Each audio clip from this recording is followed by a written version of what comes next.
If we can now find a historical connection, it makes it more tangible, and if anything, it makes it more real for the people that have had those experiences. He was coming in a part of the bedroom where there used to be a door, not the door that is there now.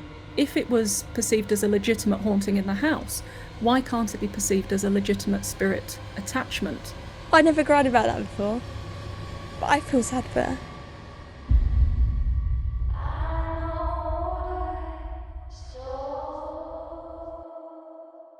Hello, welcome to a very special video case update on the last of our Uncanny Summer specials, Little Biter. What a case it is. If you've not heard it yet, go and listen to the podcast episode right now. This will make a lot more sense if you know the story. But let's just have a reminder, shall we, from our witness, Rebecca. She was in bed. She heard the door go, and a little girl came into the room. She came to the end of the bed, and she had a bucket and spade. And she come alongside my sister and bit her from her hands up to her face. She sees a girl walk into her bedroom. She hears her as well. Yeah, she's like chatting, and she comes into the room. And the girl bites her. Yeah. That's pretty bloody eerie. Terrifying. She was terrified. It really scared her. Such a powerful case, this one. Lots of new evidence coming your way in this episode. Also, some new theories from our experts. So let's meet them again. Dr. Ciaran O'Keefe and Dr. Kate Cherrell. Kate, this was quite a case, wasn't it, that we had here? There was so much going on in this one. Oh, absolutely. It's jam-packed. It's hard to keep up with. There's shared dreams, there's ghosts, there's poltergeists, there's the ghosty dog, big fan of that one, and then this twist at the end. It's got everything. Oh, it's amazing. Suddenly these things felt like they came together, didn't they? You had that idea that the little girl and the dog may not be disconnected. They might be connected, but a horribly poignant story that we found. It is. It's one of those ones that really lingers with you long afterwards because of that human aspect. I think so often we hear these stories about ghosts and ghouls and we think of them as just little shapes with sheets over their head. But as soon as you have that human interest of, oh no, these could be real people, real young people that endured immense suffering. Well, it's an interesting concept, isn't it? We talk about ghosts as being potentially trauma replaying itself. You know, if people are coming back after death to seek answers or to have closure, then that idea of this little girl finding Rebecca and having that connection with her was kind of quite a beautiful one, really, and one that was immensely touching. Ciaran, you talk about head-scratching moments often, those moments that put you, as a skeptic, to the test, that challenge you to come up with explanations. Did this case have those? Yeah, I felt like the case was a bit of a test, to be honest. It started off, with some easy questions, if I can put it that way. We're dealing with dream imagery, but it did start to ramp up, and there were lots of elements of this case where you really had to think very, very carefully about what was going on, even to the extent where they started to see a figure, they started to have the ghostly dog experiences. Trying to explain those particular points became a little bit more difficult. But then when you had the appearance of the visitor and the phenomena around the visitor... Such a sinister title, by the way. What a horrible, eerie name for something, the visitor. It is a very, very odd name. It would not be my choice, that's for sure.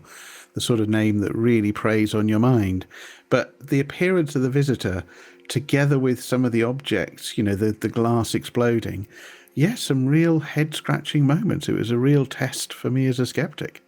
You had a potential theory on what might be causing things. You talked about those tunnels that are underneath Ramsgate, that incredible network that started off as an underground railway, grew into this place where people protected themselves from the bombs falling during the Blitz in the Second World War. You told me to go down and look into those tunnels. And it was an amazing experience, I've got to say. I mean, but partly because it was such a hot, scorching summer's day, and going down those subterranean tunnels was blissfully cold. But also, they were bloody chilling. They were frightening. You're wandering around these long, seemingly never-ending tunnels. We heard a bit of this in the podcast episode. Let's just see a bit more of this. This is me going down to those tunnels under Ramsgate. Wow, So we're getting into the dark bits of the tunnel now. Oh my goodness, look at that. That is so long, Steve. So that is part of the air raid shelter then? That's not the original railway tunnels? The original air raid shelter. A lot of frightened people down these tunnels. Yeah, a lot of tension, fear, all those sort of things. There's nearly 1,000 people in here in 1940. It's interesting, isn't it? Think about all the people sitting underneath where your house is, Yeah, who were hiding from these bombs landing on their houses. terrified. Shall we venture further into the darkness? We can go into the darkness here. Let's do it. So we're talking about ghost stories. Are there ghost stories associated with the tunnels? There are a few, yeah. We've heard whistling as we've gone down on tours. People up here have seen a soldier figure in the tunnel. You've got to imagine, I mean, in here there's nearly 1,000 people sort of living, and we think there's around about 530 children that weren't evacuated. We've got a child in our case. Rebecca saw a little girl in her house. It's strange, but there's a tale we have, and we know it's a fact, that 2 children were killed in a bombing raid. One was a year old and one was 4.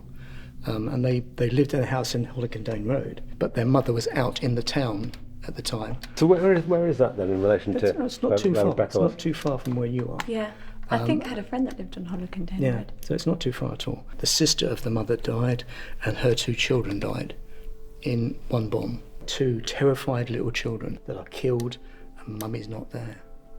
You know, could it be that they're looking for mummy? So do we feel we could be underneath Rebecca's house now? Yeah. It's very, very close. It's got to be in this area somewhere. It's up there, Rebecca. I don't know how I feel about that. It's so interesting, isn't it? When we think about what makes a haunting, is it a building, is it people, is it the land itself? Here, you've got your house up there, but you've got all of this underneath it as well, and this was full of people. Yeah, just right underneath us. It's almost like a mirror image. You've got you guys living up there in your house, then all of this underneath there, this kind of underworld. Yeah, people living in darkness underneath it. If we're looking for a potential suspect for who that little girl or who the man is, then there's not only the people in the house, there's all the people under it. Yeah. Yeah. The plot thickens. Have you ever had a spooky experience yourself yet? I've actually walked in the tunnel, and it's been at night because I sometimes have to stay overnight here, and I've heard my name called. Well, you just hear a voice going, And you just Steve. Just says Steve. Steve. Steve. It felt like it was about 20 yards away. Somebody just saying my name, Steve, and I thought, okay. What was that? Well, we put it down to Eric.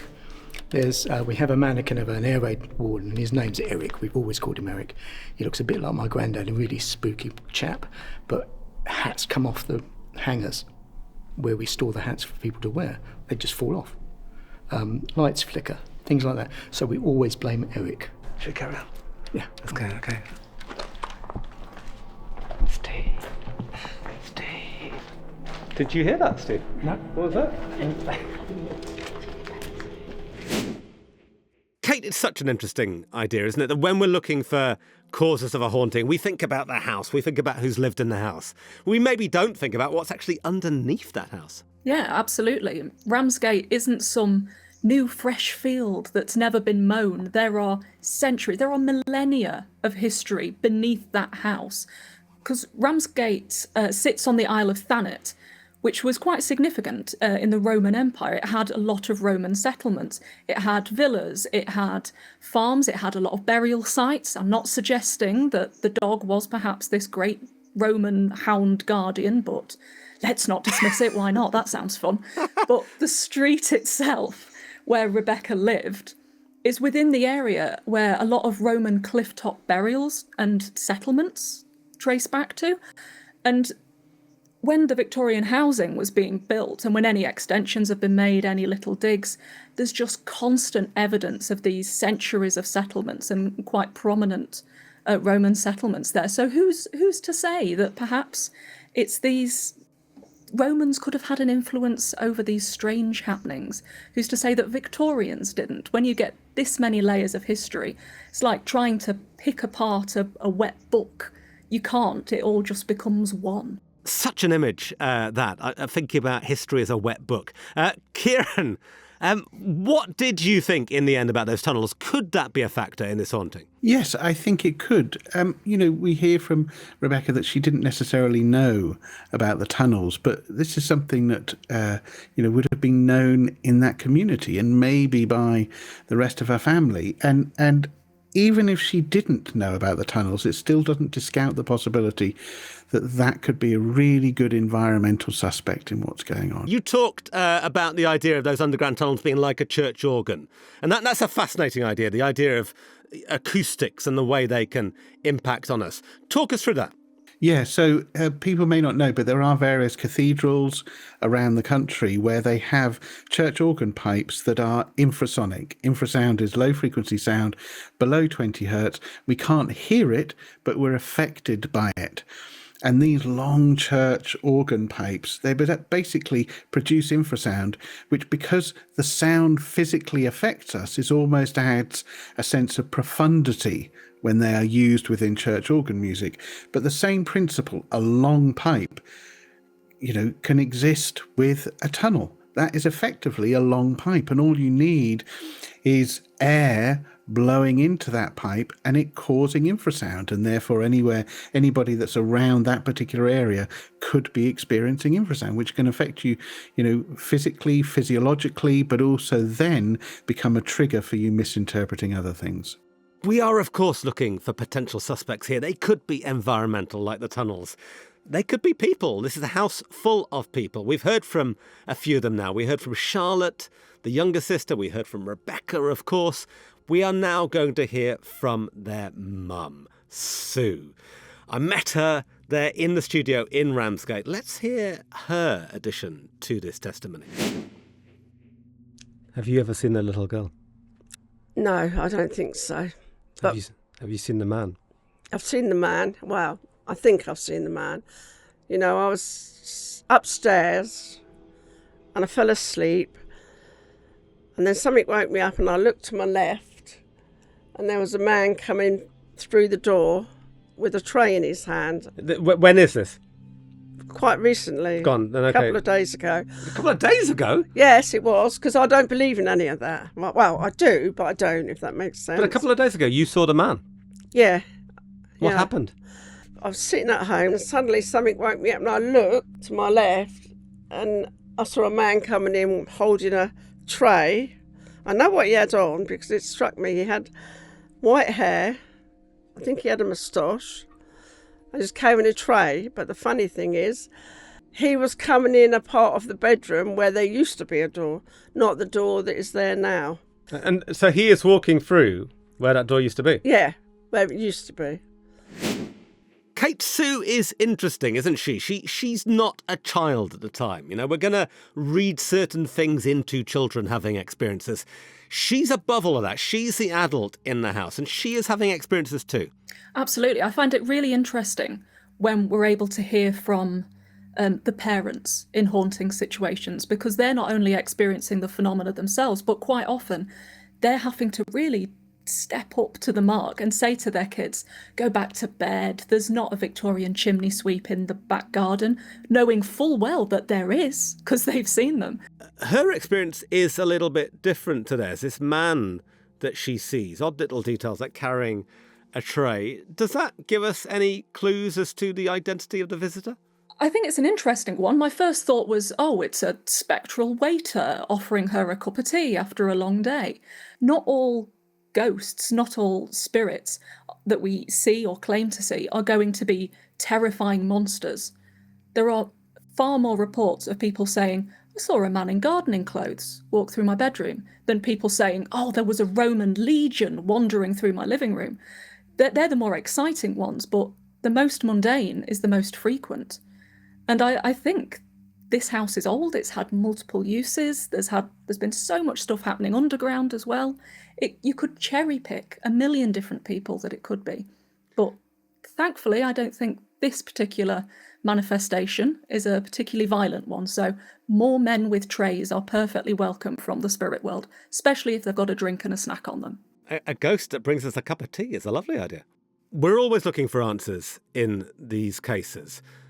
Did we find one at the end? This newspaper article that we found detailing a child who'd had this horrible situation where they'd been left with a dog, basically behaving like a dog, who had been on that very street in Ramsgate. Do you feel that leads us anywhere closer to an answer for this case?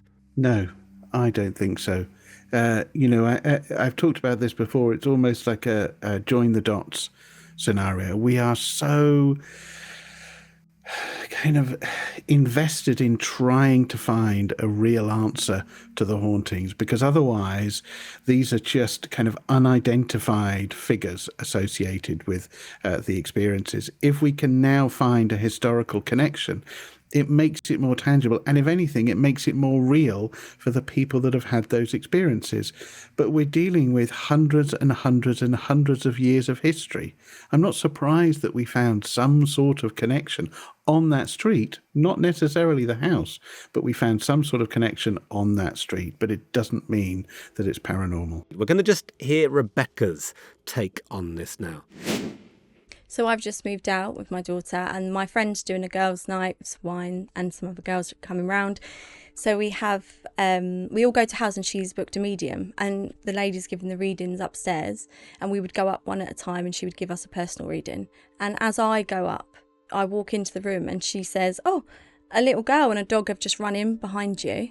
I say, "Oh, okay." And then she said that you've just moved house, haven't you? They really like the mum that you are to your little girl, and they've decided to come with you. How could she know this? She wouldn't. It's just so specific. And the fact that she said it was a little Scotty dog, and the skeleton that we found was a little dog as well. The fact that she put a little girl and a dog together and said that they followed me into the room. Did that feel nice or a bit creepy? I got goosebumps. Creepy, but I felt sad for them, because in my mum's house everyone had grown up and there was no one there anymore. I think that maybe they wanted to come where there was a family. The idea of a little child feeling lost is a horrible one. Your whole job is about defending against that, protecting children, making them feel safe. Keeping them with their mum. The idea of a little girl experiencing that after death, of being trapped in some space where she is alone for all time. It makes me emotional. It's a horrible idea, isn't it? It is, yeah. I feel for her. Maybe she sees in you. You're going to make me cry. No, but maybe she sees in you the mum that she didn't have. Yeah. That's so silly to cry. I never cried about that before. But I feel sad for her. Ciaran, hearing that, it's a moment that sends a shiver down your spine. And it feels like it makes this lovely sense, doesn't it? This little girl following Rebecca around, seeing her as a good mum. But I know you've got very strong feelings on mediums. What do you feel hearing this? Yeah, I think we've got to be very careful of how mediums operate, not to cast any aspersions that we may be dealing with somebody fraudulent. I'm not saying that. I'm saying, where does the information come from? We place great significance on this event because it ties everything together almost. But for me, it doesn't make it any more evidential. Kate, what are your thoughts here, hearing that testimony from Rebecca? Well, I got to admit I am biased. I do like a good medium. I'm a big fan of spiritualist history, spiritualist mediums, and I do think there's something in it. But I also think with this, it must be so reassuring for Rebecca to not only have confirmation that, she's a good mum, all of these nice things, and that it's recognised by an external force, but also that everything that happened to her regarding that child and that dog when she was growing up, it wasn't something to be scared of.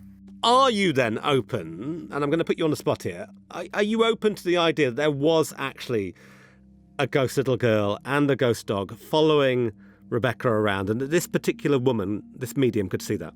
Why not? Why not? I've read centuries of cases of people saying that they experienced certain phenomena in a household, and then when they moved, when they got older, it followed them. Naturally, a lot of these claims are rather more frightening and a bit more, I've moved into a new build and suddenly the kitchen hates me. But in this case, it does seem to just be following in that nice tradition of a spirit refuses to move on for whatever reason, adheres itself to something familiar, something kind, and then follows. And maybe as the years go by, that spirit will get weaker and ultimately move on as people go and develop their own lives. But I see no reason to believe that if it was perceived as a legitimate haunting in the house, why can't it be perceived as a legitimate spirit attachment afterwards? We don't suddenly stop believing in ghosts when we leave our front door.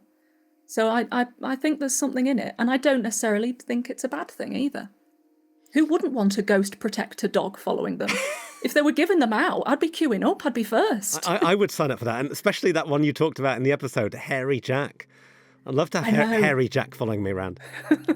Yeah, it would bring a certain confusing comfort, I feel, to know that, don't worry, I'm fine walking home at night. Hairy Jack's got my back.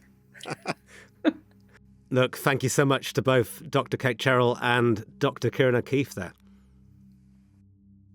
All right, that's all we have time for. Thanks for spending your time with us. This is a case I feel that will be up there with all of the classics in the Uncanny back catalogue. Such a strange story. We'll be talking about it for a long time to come. We'll be back in the autumn with a new Uncanny series. Get in touch, uncanny@bbc.co.uk. If you've got a story to tell, send it in. We're making the series right now. You could be an episode. But until then, stay spooky.